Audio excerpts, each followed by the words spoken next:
again. I just thought I'll take the time to talk about the last few games of the England matches. And I must say, I thought we looked quite very well structured and solid in all areas through the past few matches. And it's something I think England have been working towards for the past few years. And I think we've seen it against Portugal, at least in the first half. We were organised, we were solid all over, we were good in our defensive duties. The only thing we lacked was the clinical touch at the end, where we couldn't really get into a good shooting position. I think that's credit to Portugal, because I think they sussed us out a little bit. So they were trying to defend against our strength by playing a high line. Or is it a deep line? No, it's a high line to try and catch Jamie Vardy offside. But I think it went pear-shaped when Dani Alves got sent off, because that meant Portugal went deeper, and that meant it was harder for England to break them down. So it's good teamwork on Portugal. I think between Portugal, Australia and Turkey, Portugal were the most challenging to face. Even though it was a friendly, it's still good. It was still a good experience for us.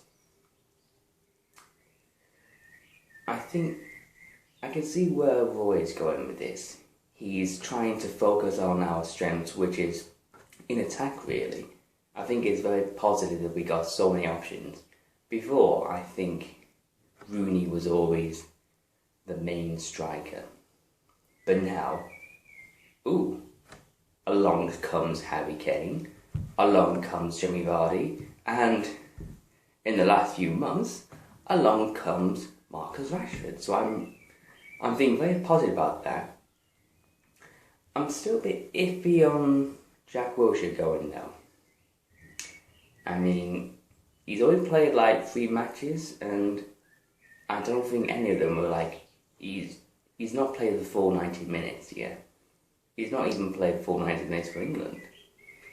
So, will he be able to cope and handle England if he's not fit? He might be fit during training, but he's not really, that's not the same as match fit though. And I think it's quite harsh, very harsh on Danny Drinkwater, because he was consistently good for Leicester all season. He's played in every game. He's got a winning mentality. Alright, he's not played much for England, but I still think he should have gone, even if he didn't get in more games. He sort of adds good depth to the England squad. I think he probably deserves it more than Jack Wilshere, who's not really played that much. It's not a mistake taking Jack Wilshere, but I do think it's very risky. And it's an unnecessary risk I wouldn't take. I mean, one little injury and Jack Wilshere could be out the whole tournament, because he's very prone to injuries. And it's not a risk just for England, it's a risk to Jack Wilshere himself. But of course, Jack's probably not going to say, he's not going to decline the offer to play for England, because it's a great accomplishment. So I just hope Jack does himself well for England. Roy's made his choice. We can all disagree with him as much as we like, but it doesn't change the fact that Jack Wilshere is going. I just hope he managed to keep himself fit, gets fitter, and does well for England. Because, in all fairness, he did make a good contribution in the Portugal game. He probably goes forward as a midfielder, which is not... He's a different type of midfielder to the rest of this midfielders in our squad, where he will just attack against other players. Yeah. So I think he could do well for England if they treat him right. If they look after him. Now, I think my other concern would be Dele Alli. Because I think Portugal, I think they sort of targeted Dele Alli a little bit. And of course he reacted. Because he's that type of player. So Dele Alli really needs to be mindful that players are going to target him. I mean, Russia, Slovakia and Wales, they're going to note that now. Especially Wales, because they'd probably be more familiar with the Premier League than Russia and Slovakia. So Ali really needs to be mindful and be careful, because unfortunately I can see him getting sent off during an important game. I know everyone's got concern of defence, but I think if England work as a team, if we work as a unit to defend, I think we could do okay. We did okay against Portugal, but I think sometimes we make slight little mistakes that could be costly. But luckily, we managed to get away with them. It's hard to gauge what Roy's going to go with against these teams in the Euro Championships.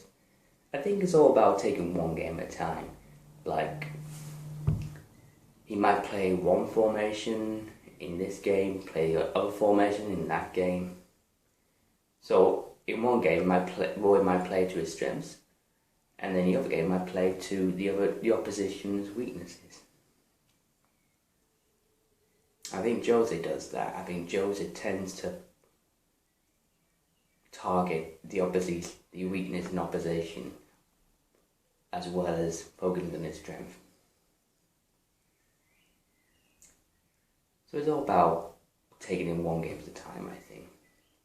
Although if I was Roy, I'd definitely put Jamie Vardy and Harry Kane up front, and then maybe in the last 10 minutes, bring Rashford on to cause an impact. I remember Darius Vassell in the early noughties. He used to come on as an Impact England sub, and he did very well. So I figured Marcus Rashford could play that sort of role. So I put Jamie Vardy and Harry Kane up front. I personally would put Dele Alli in behind, because I think he's very effective there. Don't know where Rooney would go though. I'm really not sure where Rooney would go. I think in terms of strikers, Vardy and Kane are ahead of him. Maybe it's a case of Rooney plays in more position than one. Eric Dyer, I think, he's in the perfect position where he's in front of a back four. Out wingers, I think I'd probably choose Raheem Sterling, because to his credit, I think he's really stepped up in these last few England games, and he's done actually really well.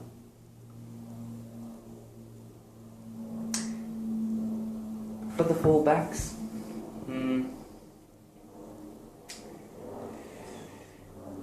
I think left back should go to Danny Rose, because I think he's done himself good credit. So I think he's probably the number one left back. I think between Kyle Walker and Nathaniel Clyne would be tricky, because I think that would be the most difficult position for Roy to choose. And that's why I think Walker played more games than Clyne, because it gives Roy an idea where Kyle Walker would play. I wouldn't be surprised if Walker is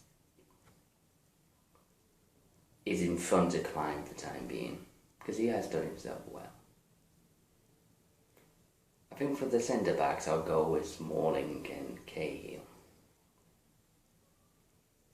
I don't know who would play on the other side of the midfield. Would it be Lallana? Would it be Henderson? Would it be Rooney? I really don't know. I think all we can do is have faith in Roy and support England. And that's all we can do, and that's all I'm definitely going to do. Right, now let's get down to the personal agenda on my part. Lately I've been thinking of choosing a banner for my YouTube channel, but I've not got round to it yet. It's not for lack of time or lack of ideas, I just not had the motivation to do it. But at some point in the future, I will put up a new banner so that you all know what Ryan Speaks Football would look like. Thank you for watching. Please hit the subscribe button, and I'll see you later.